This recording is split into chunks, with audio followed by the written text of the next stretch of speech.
Okay. Johnson Kezikia Nyeko. I'm really happy that I won in the constituency with a landslide victory, 15,560 out of 3,000 for the incumbent. Having won victory is not everything. Victory comes with heavy work. Lamour is downtrodden. Its citizens are really in bad condition. They're really too poor. So I have a heavy work to do, and I must make sure the government program of prosperity for all takes place in Lamour. And that's my first and special conviction. Secondly, the infrastructure of Lamour. The roads are nowhere to be compared with any other constituency. Other constituencies have good roads. Ours is just impossible. Even recently, one of my chairmen just slipped from a bridge covered with the wood, pieces of wood, and he broke his arm.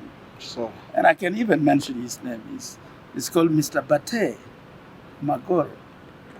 And these are all things I want to become outdated. I want to put these things right. Thank God I have the touch with the government, and also I have the touch with the investors abroad, whom I have to bring to change the face of Lamour. Now, actually, in Lamour, because I've been in touch with the people over the years, over many years, they know whom I am. And for that matter, during voting in Lamour, it was just a single line. That's why there was no battle in all the villages. Where the incumbent or others got votes, it is 1, 2, 3, or 0. So there was nobody to fight anyone. That's why I'm a very exemplary contestant, and also Lamour County is a very exemplary district because the people know what they are doing. Thank you. Yes. You're incumbent. Pardon? Are you incumbent? I have removed the incumbent with 16,560, while the incumbent got 3,000. I'm not saying, I'm not really proud of that, but he did his best. Huh? I'm not saying he's a bad man. He did his best, but I think I should do much better than what he did. Thank you. Yes. Thank you. I'm from the Eastern region, that is Kapchorwa district, that flag bearer LC5 Kapchorwa district. I'm so privileged today that I've been confirmed as a flag bearer. And of course, politics is not something that you have to relax just. And NRM party is our party. And of course, the journey that this government has brought us from, it is a journey that we believe can still lead others to our next stage. Now that I've been confirmed as a flag bearer, I have another task to fight for our party, that is NRM. And I want to request and communicate to my people outside there that it is time for us to work hard for our party.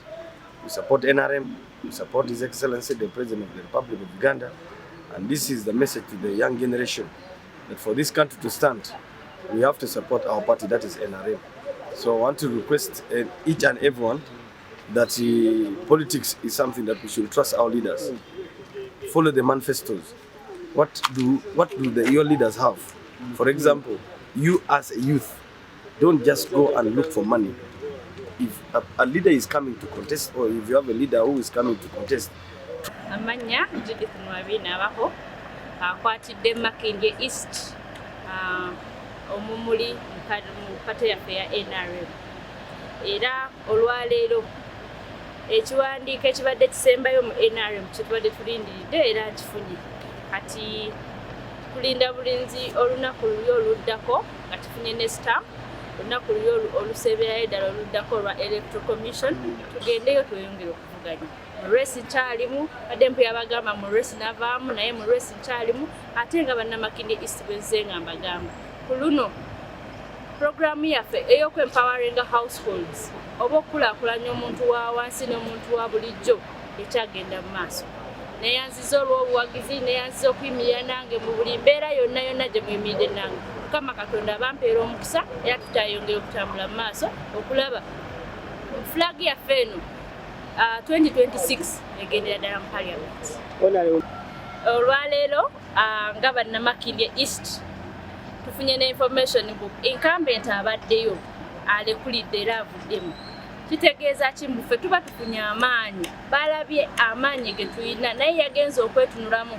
ng'alaba nze mukulembeze asaanidde okuba ng'akulembera abantu 2026-2031 kati nsaba bannange betwayisa oluusi mu butali bugenderere ne twogera ebigambo ebitali birungi oba ne twekossa mu kalulu kano aka primaries ke twavaamu mbakubiriza era mbayita mujje mutwegatteko tutambule ffenna tulabe ng'omulamwa gw'okuzza Makindye East ku ntiko gugenda mu maaso olaba opposition erekulidde kati ate ffe aba NRM lwaki tukozesa chance eno ne twegatta ne tulaba mu tukulaakulanya Makindye East mbaagala nnyo era mbasaba tutambule ffenna awamu ate tukume emirembe n'obwenkanya mufunzo ddala nga Sendagire Muhammad yali mu lukano lwa Lord Mayor NRM nze eyalondebwa ddala bannakibuga nga balonda okusinziira ku lw'ebizibu byabwe era nga balaba nti nze ali fit okubeera nga nvuganya mu kalulu ka bonna ku bwa Lord Mayor w'ekibuga Kampala naye ebivudde mu tribunal bitumenya omutima era n'okuba nga basazeewo ng'okusalawo obusazi nti mukulu Mahadi bamugjeewo kati baleese mukulu Kizito kyongedde okutumenya omutima n'okuba nga kitulaga nti tribunal teruma tribunal teyina ruling eri judgmental. First of all, omukulu eyalangiddwa mukulu Kizito Moses aviira ddala okuva mu ONC. Ffenna nga bannakibuga tukimanyi era ne evidence weeziri nti ONC ebadde ekulibwa omukyala Hajati Namyalo ebadde ekikoze oba ekitwala ng'omwagaanyi okubeera nga essente ezibadde zimuweebwa President Kaguta Museveni okugenda okukola mobilization yabadde agikozesa nga Hajati Namyalo ne office eyo okupiikinga n'okufuna ba leaders betulabye obulungi ffenna ng'ensi Uganda era kiri clear ne ku record kwekiri nti Hajati Namyalo yabayo n'ategeeza mu kalulu k'abavubuka nti abavubuka abange aba ONC ndoza mwena mwakiwulira later ekulaga nti yenze eyayitamu mu kamyufu aka NRM okulaba nti dina flag era ejja kunkonfirming okulaba nti ngende mu National Electoral Commission okuba nominated mu kibiina kya NRM naye tetuyinza kukola bino nga tetuli wamu n'abantu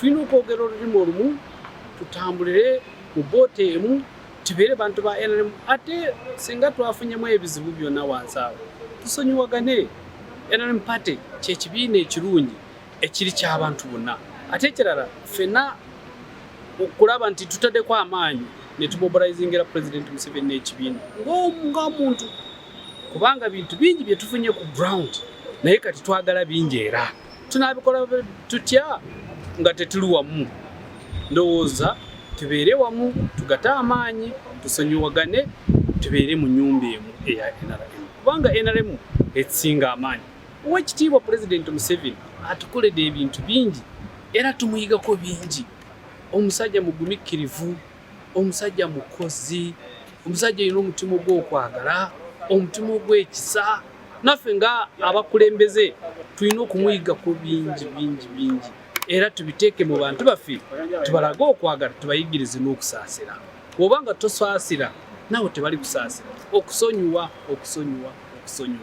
tusonyiwagane tutambule bulungi mu delegates conference ene ekirala nze wano ku plot 13 okufuna ebbaluwa eno gyengenda okutwalira mu kakiiko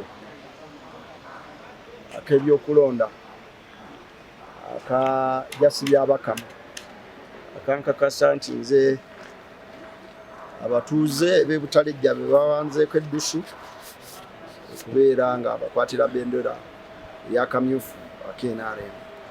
Era enva wano tugenda bugenzi empapula zaffe bantu baziteekeko emikono tudde mu bantu tukolera abantu emirimu ate tulabe nti chairman waffe w'epate muzeeyi afuna kumpi nga 10 ate nga woolaba kyenje ziweddewo kati luddako tujja babulira ani adda mu ntebe ya chairman w'NRM. Kyekyo. Nze Semanda Rogers Kulaba ndi kansala wavuga ku district Nakasongola ate era flag bearer wa LC5 Nakasongola district government.